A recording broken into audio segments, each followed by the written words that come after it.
because I started to dive into Malone's work, into Peter McCullough's work, and it's daunting when you start to dig into the subject matter. It's almost like, how could the system be that nefarious and that broken, and however much money is being made.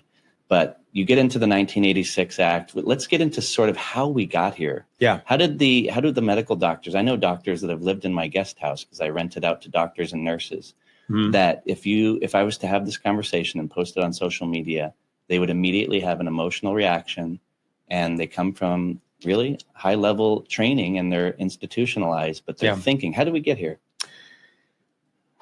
Well, let me make it not daunting. Okay. To understand why the system with vaccines is so, in many ways, broken. Unlike drugs, unlike cars, unlike planes, unlike every other product. Right. As you and I sit here, this chair you're sitting in, is it emitting any chemicals that's going to cause you cancer? Is this microphone going to, is this glass going to shatter in ways that are going to be dangerous? Is it shatterproof? Go down the list of products around you. None of these products have the concern that vaccines do. And I think it goes down to one singular thing, what I call the original sin in my book. Okay. And that is, leading up to 1986, there were only 3 routine vaccines in the United States. They caused so much harm that Congress, instead of forcing them to do what every other product manufacturer must do in that scenario, which is make a better, safer product, your gas tank blows up, make a better gas tank. Your sheetrock is causing cancer, change the chemical composition of your sheetrock, right?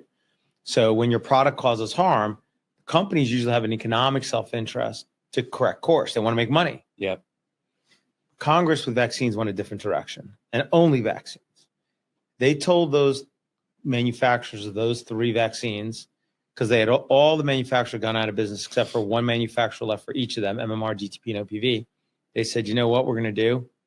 We're just going to pass a law. It's called the National Child Vaccine Injury Act of 1986.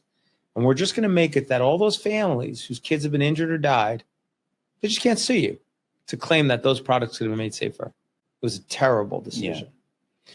And here's why it was such a terrible decision, why it really has led to where we are today and to the experience you had probably with Dr. McCullough and the others. The way that products are made safer is by the companies having economic self-interest. That is what drives product safety. Yeah. The companies themselves self-regulate. You think cars are safer, or does anybody really think cars are safer because of the government? No. Go, and the proof is in the pudding. Go look at countries that, like the old USSR,